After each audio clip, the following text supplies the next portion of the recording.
오늘 귀한 종을 통해서 은혜 받게 오는 하나님 말씀은 우리 로마서 10장의 말씀이 되겠습니다. 로마서 10장 11절부터 15절 말씀이 되겠습니다. 우리 신약성경 254페이지에 있습니다. 로마서 10장 11절부터 우리 15절 말씀까지가 되겠습니다. 우리 한 목소리로 다 같이 한번 11절부터 15절 말씀까지 한 목소리 같이 한번 봉독합니다. 성경에 이르되 누구든지 그를 믿는 자는 부끄러움을 당하지 아니하리라 하니 유대인이나 헬라인이나 차별이 없음이라 한 분이신 주께서 모든 사람의 주가 되사 그를 부르는 모든 사람에게 부요하시도다. 누구든지 주의 이름을 부르는 자는 구원을 받으리라. 그런즉 그들이 믿지 아니하는 일을 어찌 부르리요? 듣지도 못한 일을 어찌 믿으리요? 전파하는 자가 없이 어찌 들으리요? 보내심을 받지 아니하였으면 어찌 전파하리요? 기록된 바 아름답도다. 좋은 소식을 전하는 자들의 발이여함과 같으니라. 아멘. 우리 이 시간에는 남미 파라과이에서 27년 사역을 하시고 멕시코에 지금 7년째 선교 사역하시는 우리 이만범 선교사님, 남미 선교만 34년, 참 그 34년의 큰 은혜가 있고 의미가 있는 것 같습니다. 이 시간 우리 나오시기 전에 한번 우리 선교사님의 사역 영상을, 파라과이 사역 영상을 한번 먼저 보고 나오실 때 우리 할렐루야로 환영하고 말씀 듣도록 하겠습니다. 오늘 1부 예배의 말씀과 또 2부 예배의 말씀이 서로 다른 본문, 다른 말씀으로 전하시는데 우리 2부 예배도 함께 은혜 받을 수 있기를 원합니다. 영상 먼저 보겠습니다.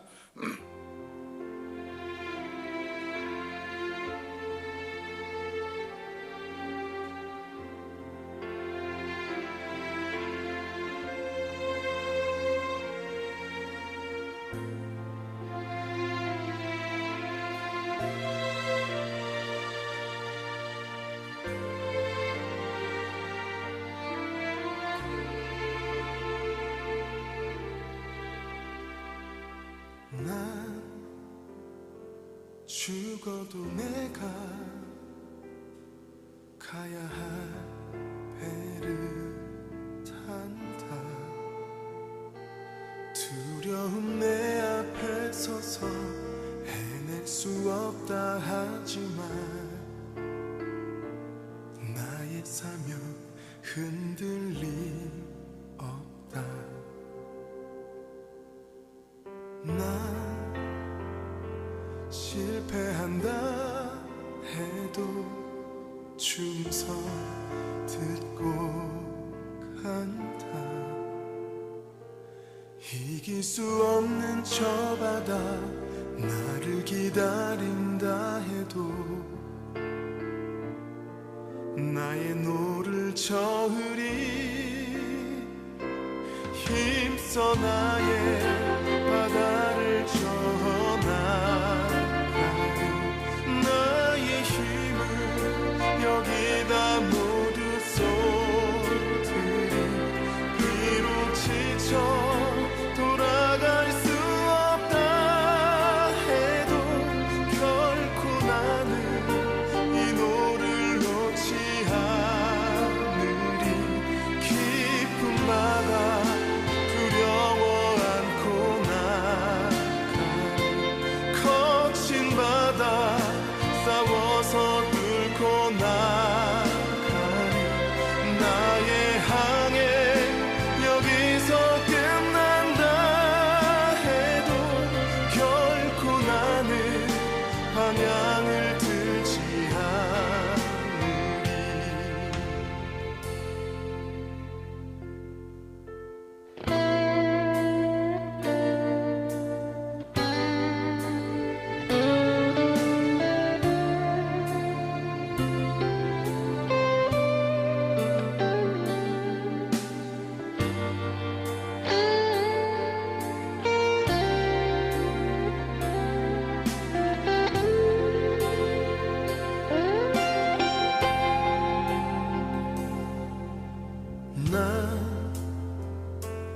실패한다 해도 충성 듣고 간다. 이길 수 없는 저 바다 나를 기다린다 해도 나의 노를 저으리. 힘써 나의 바다를 저어나가리. 나의 힘을 여기다 모두 쏟으리. 비록 지쳐 돌아갈 수 없다 해도 결코 나는 이 노를 놓지 않으리. 깊은 바다 두려워 않고 나가리. 거친 바다 싸워서 뚫고 나가리. 나의 항해 여기서 끝난다 해도 결코 나는 방향을 들지 않으리. 힘써 나의 바다를 저어나가리. 나의 힘을 여기다 모두 쏟으리. 비록 지쳐 돌아갈 수 없다 해도 결코 나는 이 노를 놓지 않으리. 깊은 바다 두려워 않고 나가리. 거친 바다 싸워서 뚫고 나가리.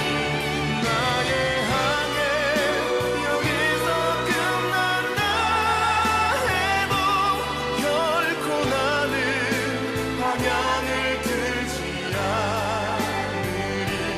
결코 나는 방향을 들지 않으리. 결코 나는 등을 보이지 않으리.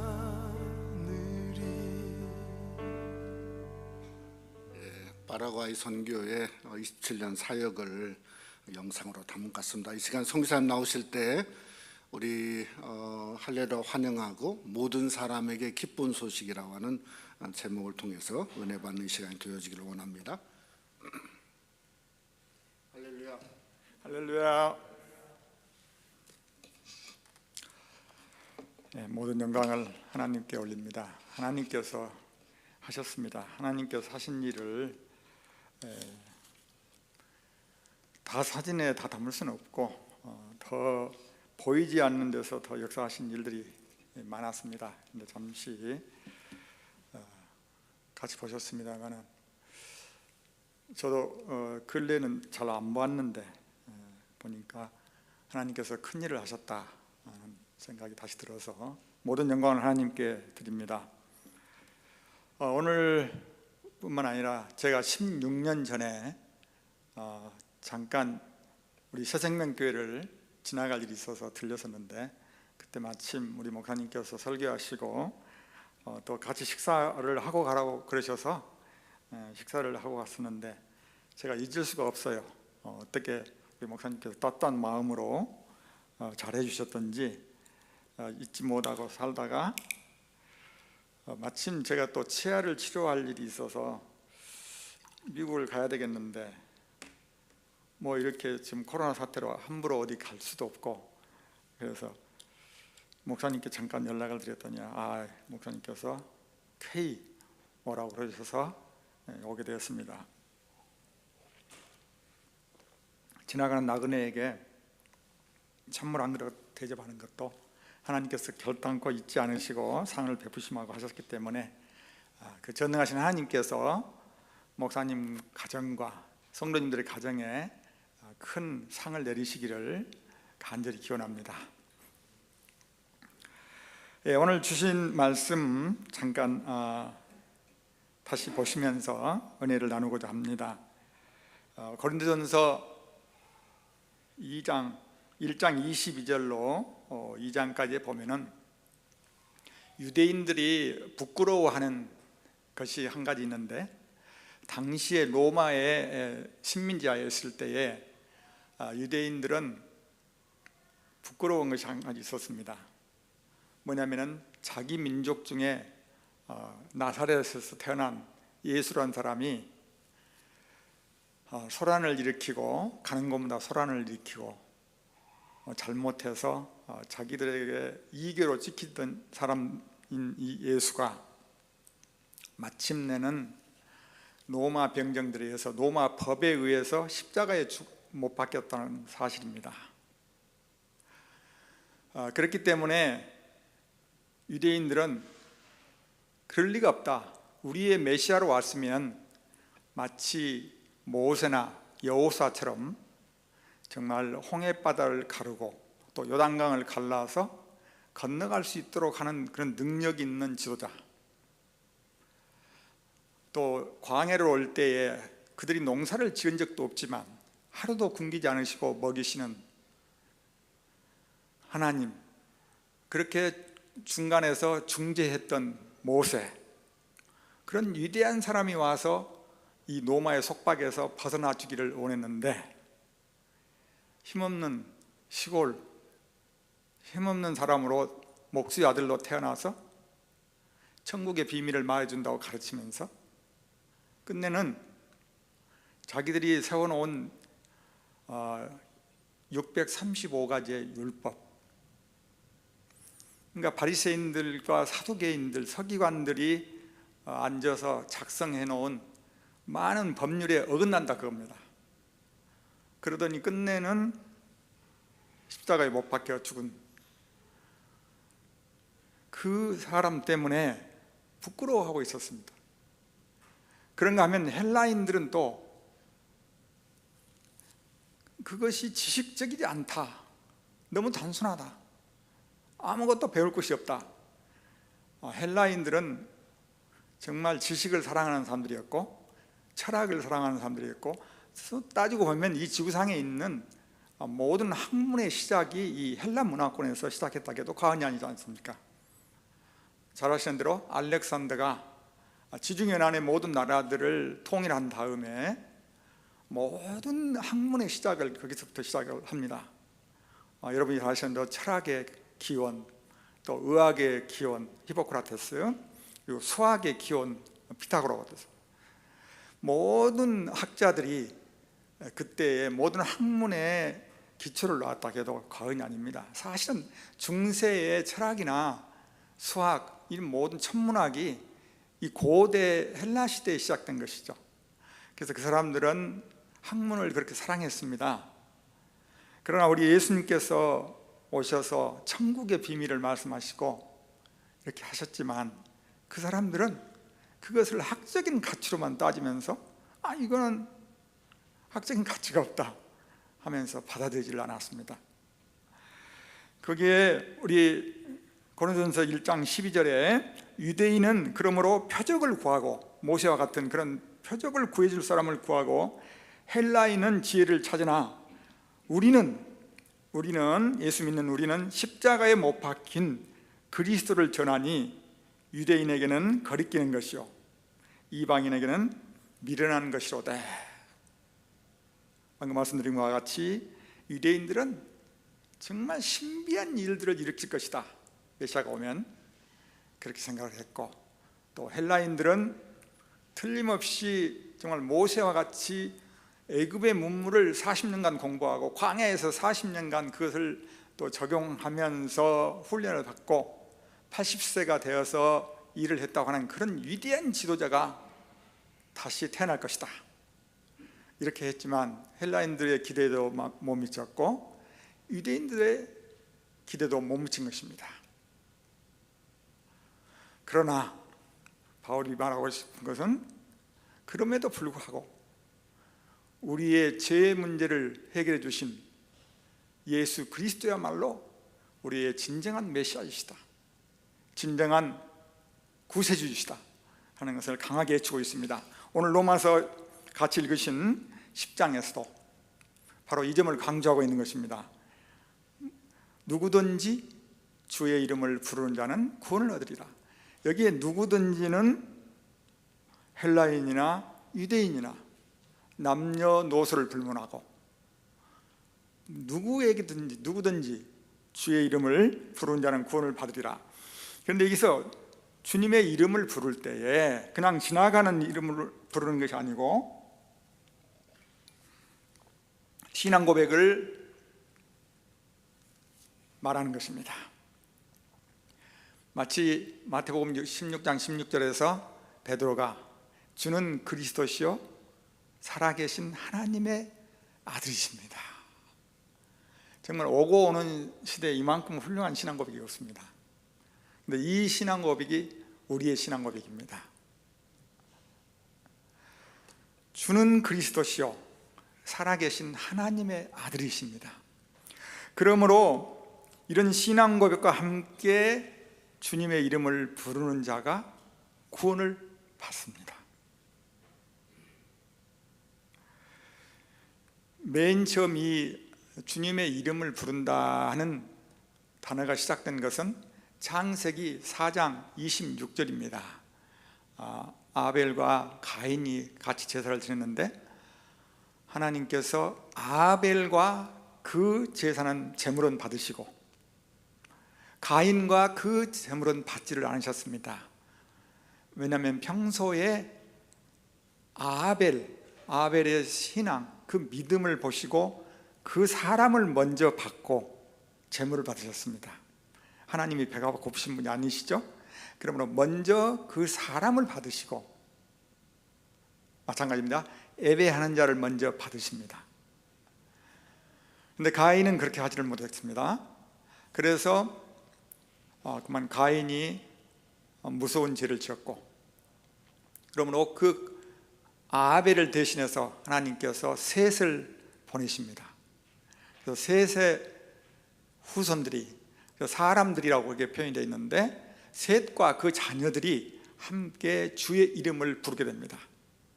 거기서 주의 이름을 불렀다고 하는 것은 하나님께 예배를 드렸다는 말씀입니다.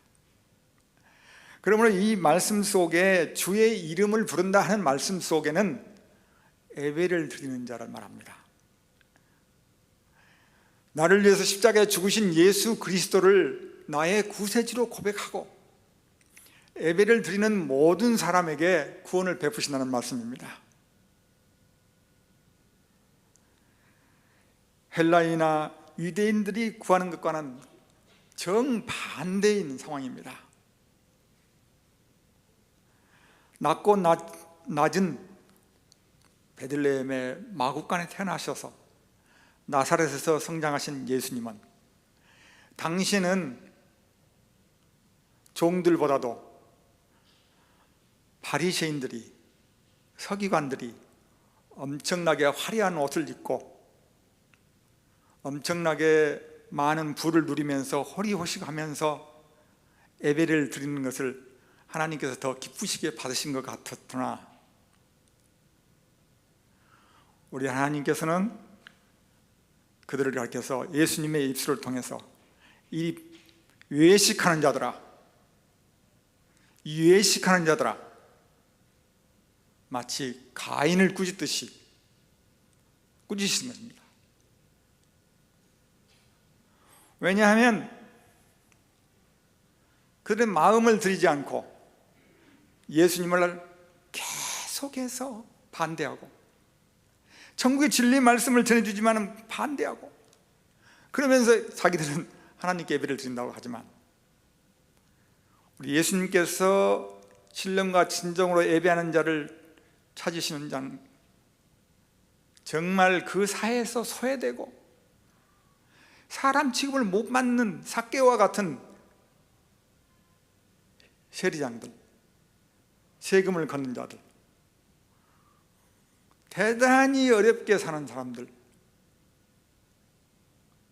정말 고아와 과부들에게 관심을 가지시고 또 육신적으로 병을 얻어서 어려움 가운데 있는 당시의 종교 지도자들은 사람으로도 취급을 하지 않는 그런 사람들에게 마음을 주시고 그들에게 천국의 비밀을 말씀해 주시고 그러므로 그들이 예수님을 영접하고 예수님을 메시아로 받아들이고 살아계신 하나님의 아들로 받아들이고 하나님의 이름을 부르는 자들은 구원을 받게 된다고 말씀하고 있습니다.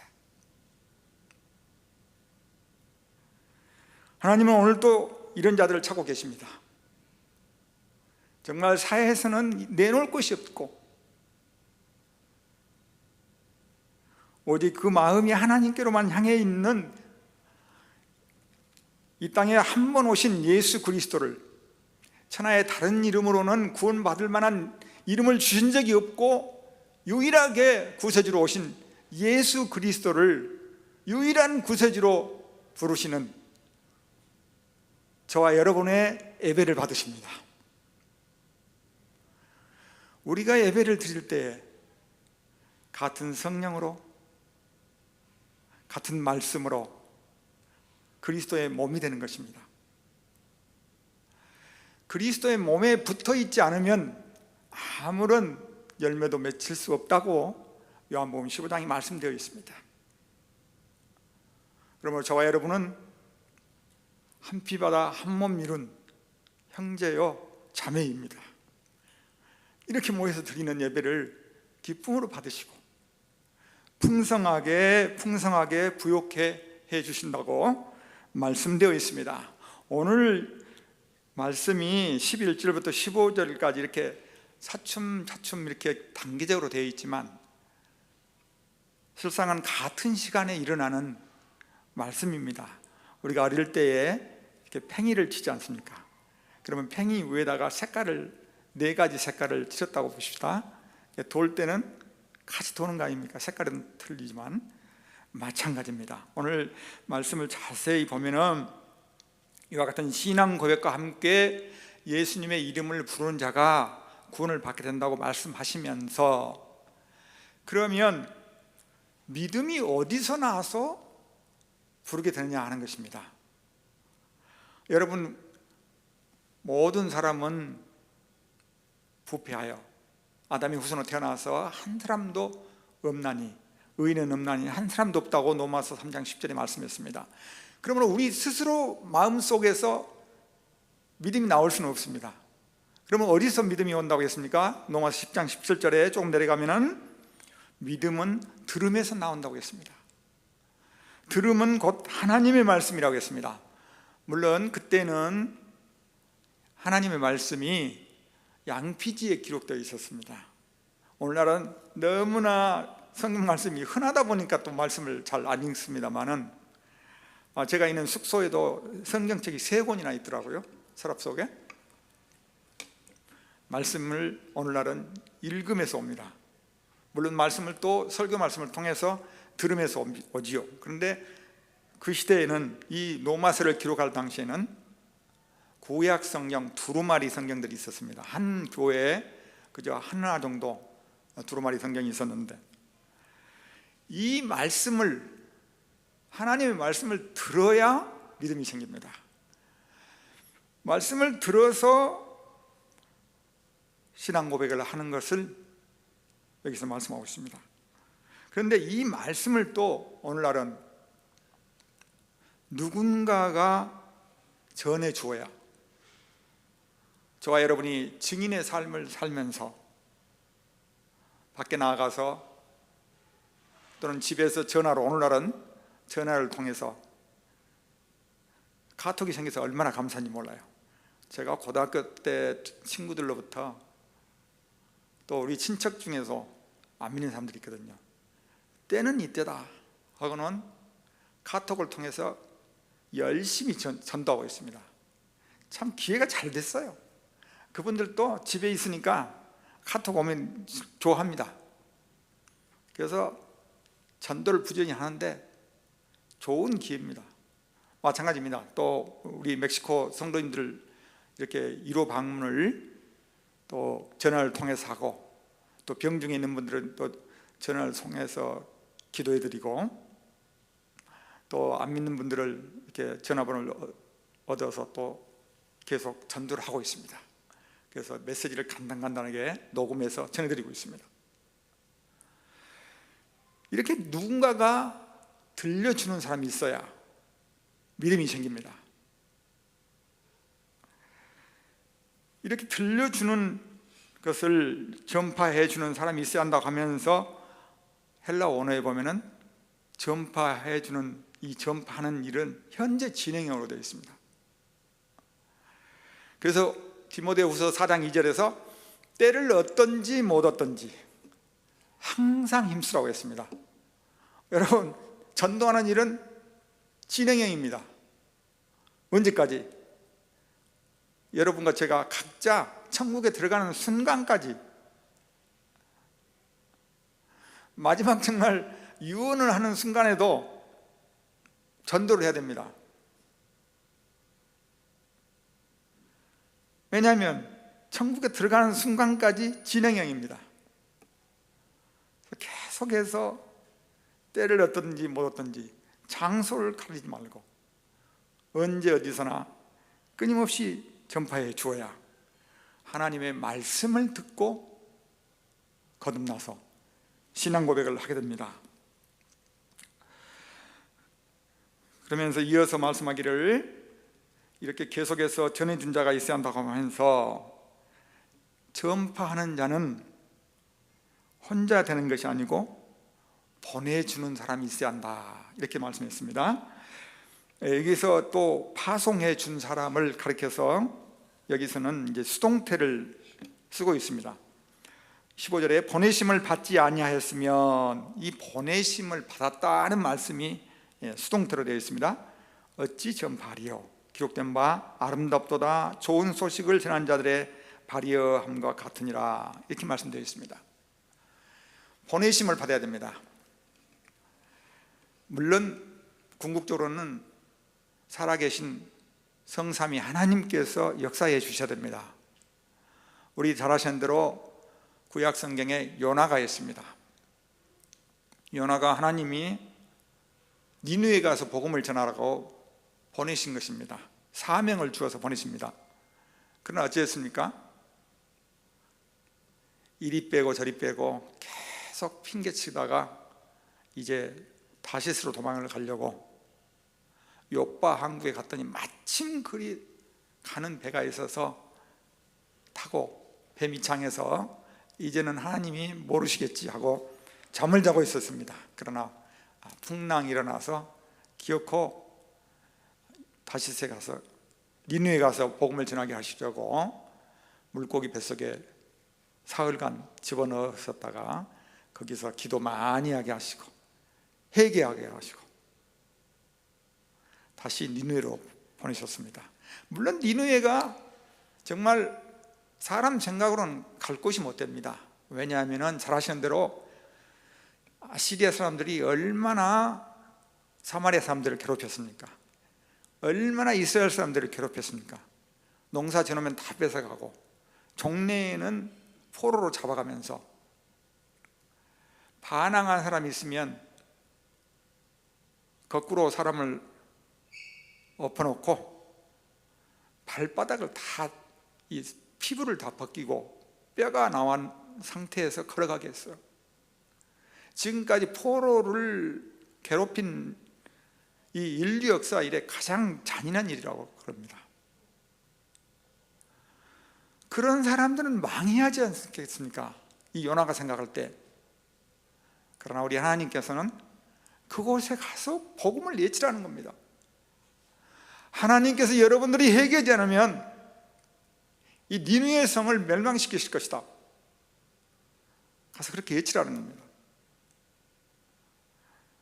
그래서 그렇게 할 수 없습니다 하고 도망을 가다가 결국에는 붙들려 가서 3일 길을 또 걸어다니면서 회개하지 않으면 이 성 망한다, 회개하지 않으면 이 성 망한다, 반신반의 자신 없이 외쳤지만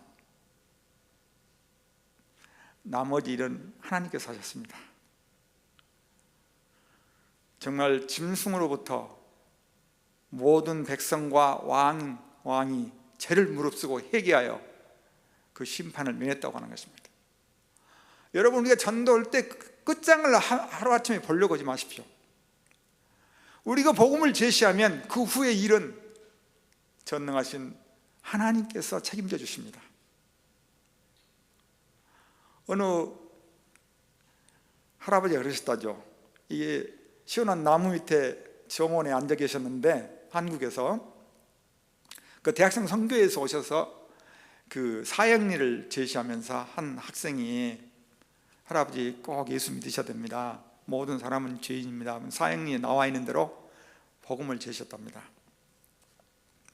그랬더니 그렇게 좋으신 분이 있어요. 예수님이 그러면 제가 꼭 교회 나가지요. 그러면서 헤이 그 후리 아들놈 그러시더래요. 그래서 이 청년이 돌아서 가다가 후리 아들놈 그러니까 다시 돌아오셔서 아니 금방 교회 나가신다고 그러시더니 예수님 믿고 싶다고 하시더니 왜 후리 아들이라고 그러셨냐고. 그러니까 내 아들도 예수 믿고 있습니다. 나보고 한 번도 예수 믿으라는 말을 안 했습니다. 좋은 신자입니까? 우리 아버지는 이런 분이니까, 우리 아버지는 이런 분이니까 예수 안 믿으실 거야. 그 선입관을 갖지 마시고, 우리 어떤 친척은, 어떤 친구는 절대 예수 못 믿을 사람이야, 이렇게 하지 마시고 복음을 제시하십시오. 전하십시오. 그 후에 일은 우리 전능하신 하나님께서 책임져 주십니다. 그러면서 또 이런 이 말씀 가운데서 부지런히 하나님으로부터 보내심을 받고, 또 이 선교사나 또 사역자, 또 교회에서 전도대원이 나아갈 때는 반드시 함께 기도하고 교회에 또 파송을 받아서 나아간다는 의미도 이게 포함이 되어 있습니다. 그래서 그렇게 나아가서 복음을 전하고, 그렇게 하는 모든 발걸음을 가리켜서 우리 성경에서는 아름다운 발이라 이렇게 또 표현을 했습니다. 그래서 우리 어렸을 때 보면은 도둑들의 발은 굉장히 크다 그러죠. 왜냐하면 급히 물건을 훔쳐가지고 도망가면서 달려가기 때문에 발이 미끄러지기도 하고 그러면서 발이 굉장히 커 보이는데, 그런 발 정말 나쁜 발이죠.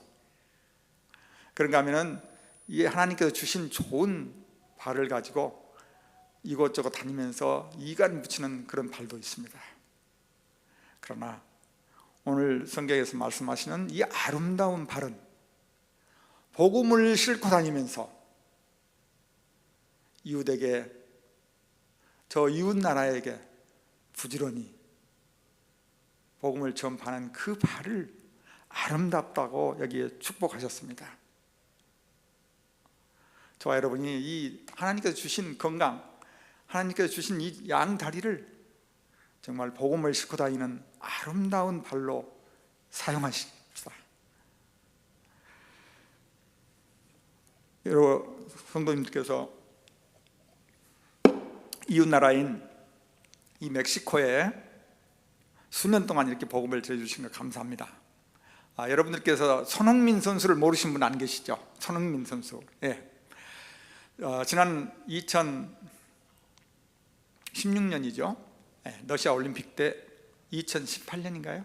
2018년 러시아 올림픽 때, 러시아 월드컵 때 손흥민 선수가 막판에 독일 그 전때에 정말 챔피언이 됐던 이 독일 팀을 2대0으로 이겼었습니다. 그러니까 어부지리로 이 멕시코 팀이 16강에 들어가게 됐습니다. 수년 만에.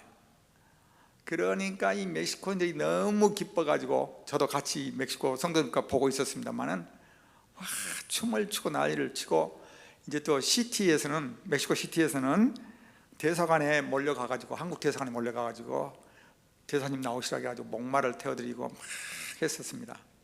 그러면서 멕시코 분들이 손흥민 선수를 모르는 사람이 거의 없게 됐어요. 그러면서 저희들도 위상이 많이 올라갔습니다. 또 원래적으로 멕시코 분들은 한국을 참 좋아합니다. 한국인들을. 왜냐하면 멕시코에 기아 자동차 공장이 있고 현대 자동차 공장이 있고 LG, 삼성 전자 공장들이 있습니다. 그래서 우리나라가 멕시코에 많은 투자를 해드렸을 뿐만 아니라 이렇게 또 축구를 통해서 갑자기 그 나라가 16강에 든 것으로 인해서 한국인들에 대해서 좋은 눈을 갖기 시작하다니 우리가 복음을 전하는데도 크게 도움이 됐습니다.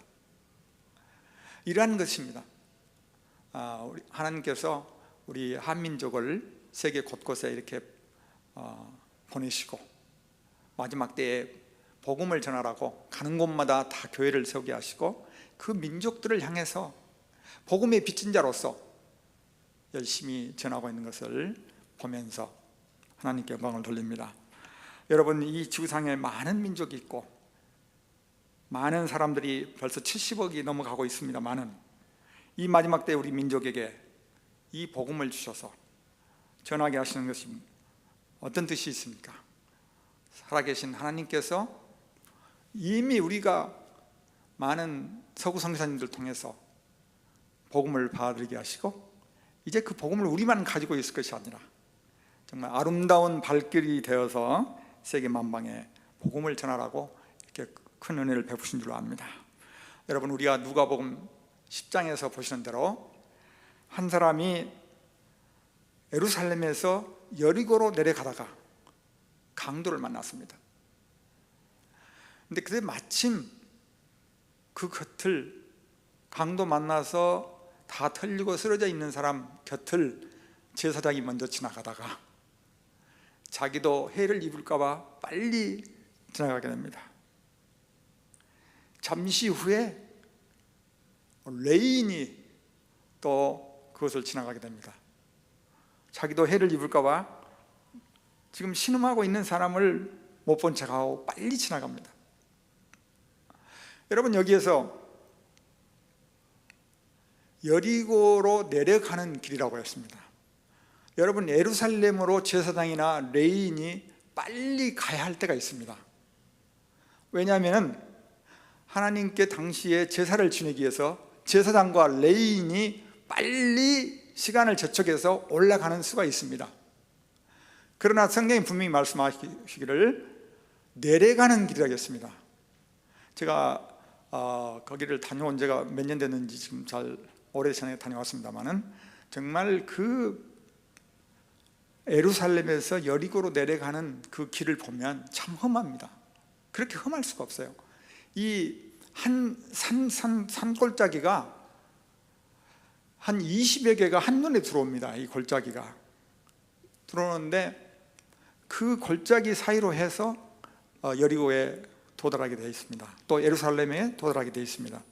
그런데 이 내려가는 길에 제사장과 이 레위인은 못 본 척하고 빨리 간 것입니다. 그러나 마지막 사마리아인 예루살렘 지역에 사는 사람들이 사람 취급도 하지 않는 이 사마리아 사람이 지나가다가 강도 만나서 신음하고 있는 그 사람을 보고 황급히 당나귀에서 내려와서 자기가 비상으로 가지고 다니던 포도주와 기름을 빼내서 상처에 발라주고 자기는 걸어가고 그 사람을 당나귀 등에 업히고 예관에 도착해서 부비를 주면서 더 들게 되면 내가 돌아오는 길에 주겠다고 하면서 치료를 부탁합니다. 여러분, 가까운 나라 멕시코 영적으로 너무 헐벗고 말씀이 없어서 그 영혼들이 강도에게 침탈을 당하고 있습니다. 여러분, 멕시코에 깊이 들어가 봤더니요, 우상 숭배가 그렇게 많을 수가 없습니다. 여러분, 멕시코인들은 과거에 사람을 제물로 드렸었습니다. 가난하고 돈 없고 하는 사람들을 잡아다가 제물로 태양신에게 드렸어요. 그런가 하면 지금 각종 우상이 집집에 있어요. 영적으로 강도 만난다들입니다. 여러분, 이 민족에게 비단 제가 거기서 일한다고 할 뿐만 아니라 해서 그런 것이 아니라 여러분들께서 계속해서 멕시코 영혼들을 구원하는 일에 힘써 주시기 바랍니다. 기도하십시다. 자비로우신 아버지 하나님, 오늘 이 시간에 로마서 10장 11절로 15절의 말씀을 우리에게 주신 것 감사합니다. 아버지, 이 멕시코에 또 이웃 나라들의 수많은 영혼들이 세상 우상과 마귀의 술수에 그들의 마음을 빼앗기고 있습니다. 아버지, 수많은 것들, 보지 않아야 할 것들 때문에 하나님의 말씀을 보지 못하고, 듣지 않아야 할 것 때문에 하나님의 말씀을 듣지 못하고 있는 이러한 세대에도 하나님, 우리가 이렇게 모여서 주의 이름을 부르게 하시고 주님께 예배하게 하신 것 감사합니다. 계속해서 우리가 말씀을 보게 하시고 듣게 하시고, 그래서 우리의 믿음이 주님이 원하시는 분량까지 성장하게 하시고, 또 때를 얻든지 못 얻든지 부지런히 말씀을 전파하여 수많은 영혼들이 주의 이름을 부르게 하옵소서. 감사하고 예수님의 이름으로 기도하옵나이다. 아멘.